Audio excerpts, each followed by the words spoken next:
Salut à tous et salut à toutes, bienvenue sur la Gameopad TV. Le SCHISS vous propose aujourd'hui les tests de Load Runner sur Apple IIc, produit par la société Broderbund Software en 1983. Le but est simple, le joueur incarne un personnage évoluant dans un décor fait d'échelles, de murs et de passerelles de briques. Le but du jeu est de ramasser des barils de pétrole disséminés sur ces passerelles. Une fois que tous ces barils de pétrole sont acquis, il faut s'échapper en rejoignant le sommet de l'échelle la plus haute.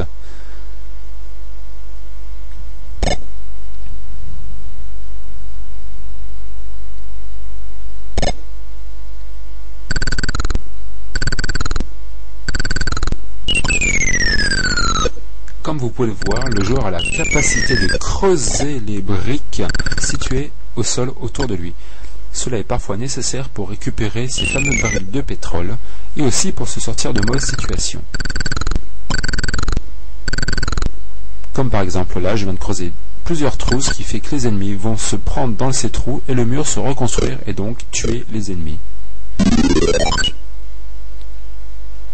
Voilà, là je viens de rejoindre l'échelle la plus haute parce que j'ai récupéré tous les barils. Dans ce jeu, il n'y a aucune chute mortelle. Ça, c'est super sympa, par contre. C'est-à-dire qu'en fait, vous n'allez pas pouvoir perdre de vie à cause de ça. Par contre, vous pouvez perdre une vie si le joueur se trouve dans une situation où il ne peut plus bouger. C'est-à-dire qu'il est entouré de deux murs lui interdisant de creuser. Vous voyez, là, il y a des murs en dur, et là, vous ne pouvez pas les creuser. Donc, à vous de bien réfléchir à la stratégie à adopter. Sachant que les ennemis vous suivent tout simplement par rapport au mouvement que vous allez faire. Ce jeu a été adapté sur énormément de supports tels que Amstrad, Commodore 64, 800 XL, MSX, PC, Mac, NES, Game Boy, et encore, et encore, et encore. On ne compte même plus les déclinaisons des versions shareware sur PC avec des graphismes améliorés.